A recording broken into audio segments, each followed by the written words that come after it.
Hi കൂട്ടുകാരെ, എല്ലാവർക്കും സ്വാഗതം എൻ്റെ യൂട്യൂബ് ചാനലിലേക്ക്. ഞാൻ ഉഷ കൃഷ്ണമൂർത്തി. മൈസൂർ ബോണ്ടയാണ് ഇപ്പോൾ ഞാൻ ഉണ്ടാക്കാൻ പോകുന്നത്. അതിന് വേണ്ടുന്ന ചേരുവകൾ നോക്കാം. റവ വേണം, പിന്നെ പച്ചമുളക് ചെറുതായിട്ട് അരിഞ്ഞതുണ്ട്, പിന്നെ സവാള ചെറുതായിട്ട് അരിയാണ്. അതിൻ്റെ പുറമെ കരിവേപ്പില വേണം. കരിവേപ്പില അരിഞ്ഞ് വെച്ചിട്ടുണ്ട്. പിന്നെ വേണ്ടത് തൈരാണ്. തൈരും ചേർത്ത് നമുക്ക് കുഴയ്ക്കാം. കുഴച്ച ശേഷം കുറച്ച് അരിപ്പൊടി കൂടെ ചേർക്കുന്നുണ്ട്. ഇതെല്ലാം കൂടെ ചേർത്ത് കുഴച്ചതിന് ഉപ്പിടണം. പാകത്തിനുള്ള ഉപ്പും ഇട്ട് എല്ലാം കൂടെ കുഴച്ച് നമുക്ക് ചട്ടിയിലോട്ട് എണ്ണ കാഞ്ഞ ശേഷം കുറേശ്ശെ എടുത്തിട്ട് വറുത്ത് കോരി എടുക്കാം. അപ്പോൾ തുടങ്ങാം. സവാള, പച്ചമുളക് അരിഞ്ഞത്, കറിവേപ്പില അരിഞ്ഞത് ഇതിലിട്ടിടാം.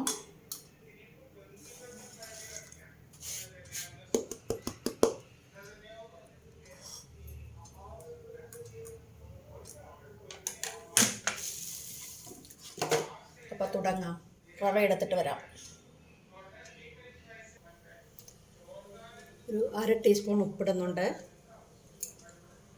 എൻ്റെ അളവ് പാത്രം ഈ കപ്പിന് 1 കപ്പ് ഉള്ളെടുത്തിട്ടില്ല, റവയാണ്. ഇനി ഇതിലേക്ക് ഒരു 3 ടേബിൾ സ്പൂൺ തേങ്ങ ചിരവിയത് ചേർക്കുന്നുണ്ട്.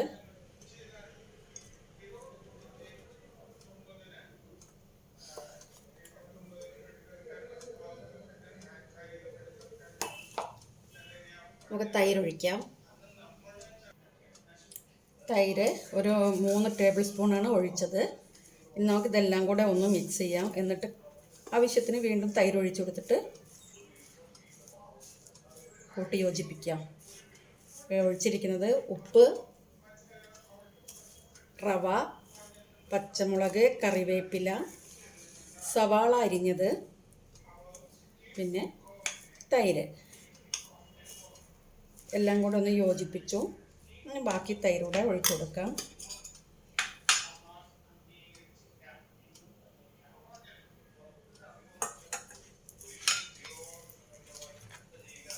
വെള്ളം ഒഴിക്കുന്നില്ല, വെള്ളത്തിന് പകരമാണ് തൈര് ഒഴിച്ചിട്ട് കൂട്ടിയെടുക്കുന്നത്.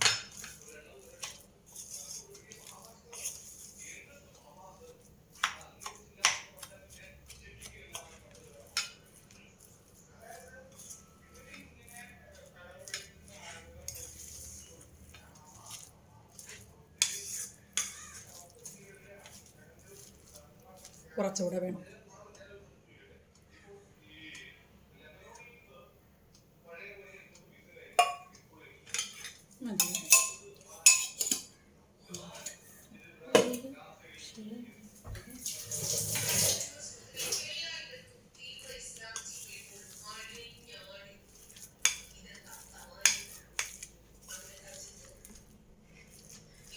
നമുക്ക് അടച്ചു വയ്ക്കാം ഒരു 10 മിനിറ്റ്.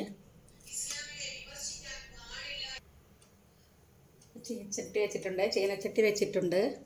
വെളിച്ചെണ്ണ ഒഴിച്ചു കൊടുക്കാം.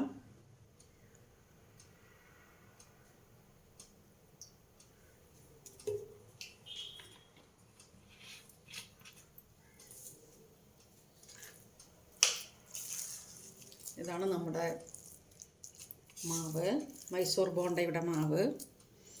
കുറേശ്ശെ കോരി അതിലേക്ക് ഇട്ട് കൊടുക്കാം.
തിരിച്ചും മറിച്ചിട്ട് കൊടുത്ത് നമുക്കിതിനെ കുക്ക് ചെയ്തെടുക്കാം, ഫ്രൈ ചെയ്തെടുക്കാം.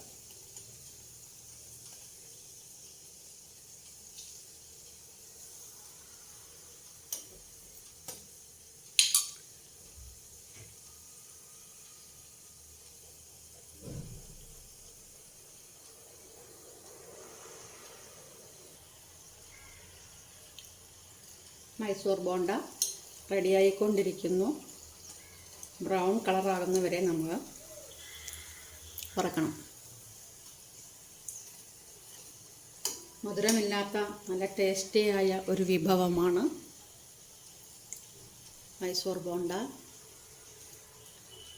ഇടയ്ക്കുള്ള എരിവും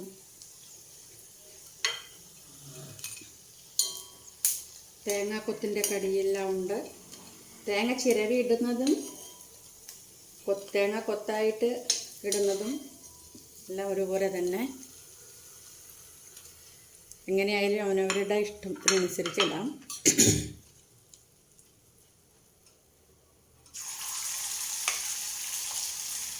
മാവ് ഒരുപാട് ലൂസാകരുത്, ഒരുപാട് കട്ടിയുമാകരുത്. ആ രീതിക്കാണ് വേണ്ടത്.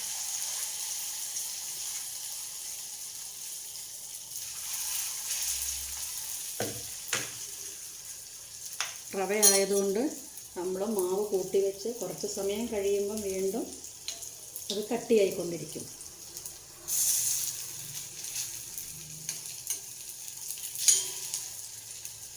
നല്ല കട്ട തൈരായിരിക്കണം. വെള്ളം ചേർക്കാതെ, മോരൊന്നും എടുക്കരുത്. ഒഴിച്ച് വെച്ച കട്ട തൈര് തന്നെ വേണം.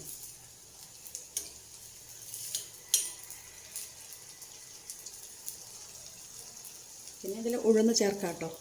ഞാനിന്ന് ഉഴുന്ന് ചേർത്തിട്ടില്ല. ഉഴുന്ന് ചേർത്ത് ഉണ്ടാക്കാം.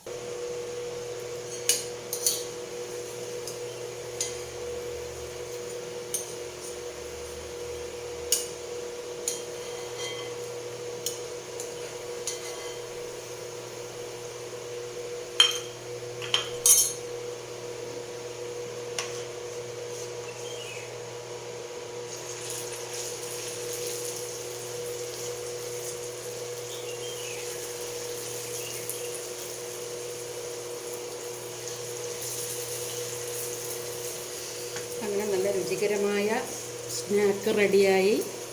മൈസൂർ ബോണ്ട കുറച്ചുകൂടെ ഉണ്ട്.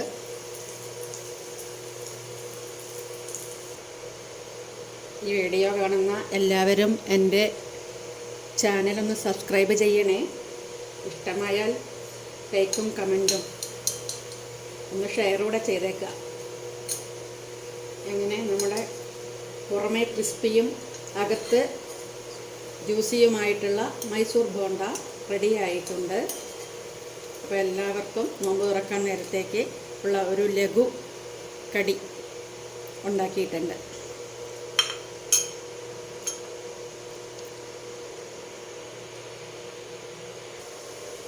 ഇങ്ങനെ നമ്മുടെ മൈസൂർ ബോണ്ട തയ്യാറായി കഴിഞ്ഞു. ബാക്കിയുള്ളത് കൂടെ ചുട്ടെടുക്കാൻ പോകുന്നു. അടുപ്പത്ത് കുറച്ച് അടുപ്പുണ്ട്. എല്ലാവരും എൻ്റെ ചാനൽ സബ്സ്ക്രൈബ് ചെയ്യുക. വീഡിയോ കാണുന്ന എല്ലാവരോടും സ്നേഹവും സന്തോഷവും അറിയിക്കുന്നു. Thank you for watching.